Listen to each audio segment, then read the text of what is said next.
the Renaissance of Leonardo is actually the flourishing, the maturity of the Middle Ages. The Middle Ages bring to the Renaissance. And everything that Leonardo is thinking is already with Petrarch in the 1200, with Dante. They are already Renaissance people. They are bringing in these beautiful concepts. Now, music. What was the music at the time of Leonardo? How many of you know that Leonardo was a musician? Did you know that? Okay. Those of you who know, raise your hand. So I go fast.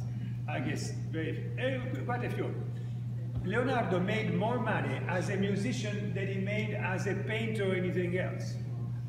He was sought after because he could put up beautiful shows. I mean, they really wanted him all over the courts of Italy and France because he would create the machines for a show, for a stage. He would come up with wheels that would go like this, where the performers would come out and perform and sing, or all the planets and the stars would move around. I mean, wings coming. He really was a stage designer, a set designer. And he himself was a singer. He himself was an instrumentalist. He could play the lyra, which was made with a horse face in silver and the strings.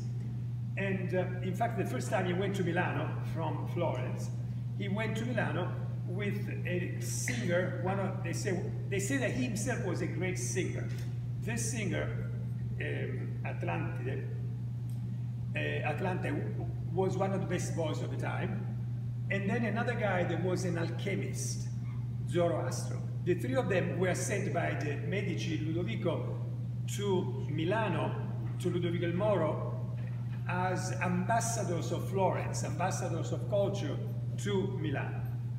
At the same time, the Medici opened also their bank in Milano. There was always business connecting these things. So think of Milano, of Leonardo as an artist, as an organizer of events, and a composer. We have fragments of music that we will try now to play and sing for you. They will give you the atmosphere. So we are not talking about now instrumental music like piano as we know today, but we have melodies, and the melodies have this straight meaning between do, re, mi, fa, sol, la, si, ti, do. Do, re, mi, fa, sol, la, si. The do was ut, and each note they would incorporate as part of the words. For example, first song, Virgin Mary.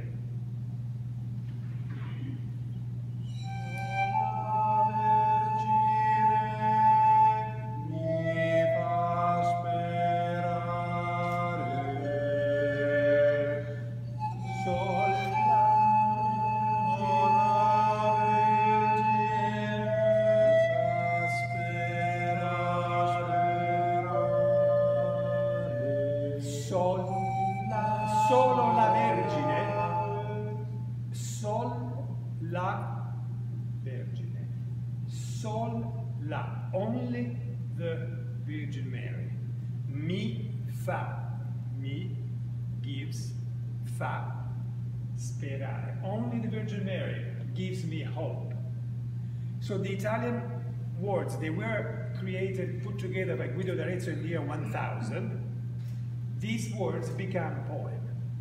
The note itself is incorporated in the Italian language and becomes a word. Now, this was a religious song. And then they would improvise on this, still maintaining these melodic lines, and then you have these canons coming in. Let's try now the second song we have. These again fragments from his own writing.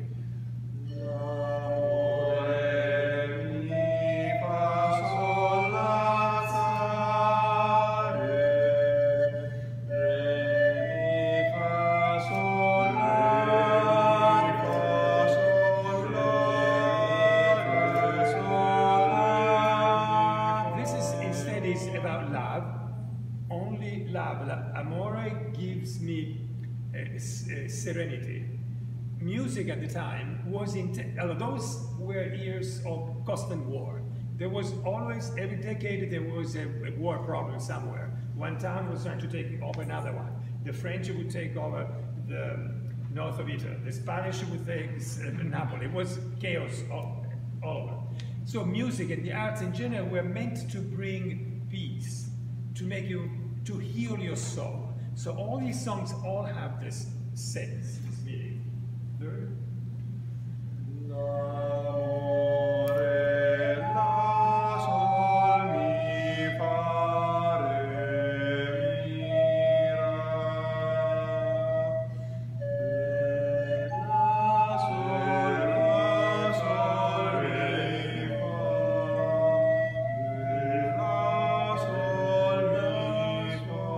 In this case is amore, re, la, sol, mi, fa, la. The only thing, la is the only thing that makes me think twice, that makes me look into myself longer, gives more a soul search. When you're in love, you start think more about what you do. So these concepts have also hermetic meanings. I'll try to explain myself better. So, ut, re, mi, fa, sol, it's a song to St. John. So, ut, re, sonare fibris, mi, ragestorum, fa, mullituorum, sol, de volluti, la, bireatum, Sancte Ioannes, St. John.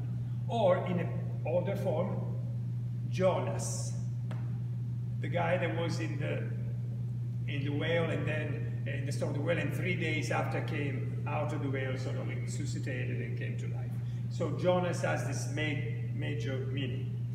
Now, these names of the notes, if you have mi, fa, sol, la, sol, the way you write sol, S-O-L, is like an omega. It goes back to the Egyptians. Omega, sol. Fa before, la after. Think of fa, think of la, they are alpha. La, fa, alpha, omega in the middle. So if the song had fa, sol, la, the content is also the alpha and the omega. The word mi, the note mi, M-I. In the Roman writing, M is the biggest number they could write, 1,000, M. I, 1, is the smallest number. So, the biggest number, the smallest number. The macrocosmos, the microcosmos. So all these notes play resolution, re, sol, ut, do, and then E-O, I-O, yo, resolutio, that's Jonas. So all these songs have all these meanings that they all understand because they all share these contexts at the time. So that's what I'm saying is Renaissance is actually full medieval time, full flourishing of medieval concepts. They were being I said tramandato, they were being transferred year to year by generations. So these things were going on for centuries before Leonardo himself. Thank you. Could you introduce us to these artists? Yes. So here we have, you say your name? My name is Corrado. From Italy. Federico. Ercoli from Italy. My name is Mariana Perella from Romania. From Romania. Nice to meet you. Thank you. Okay, now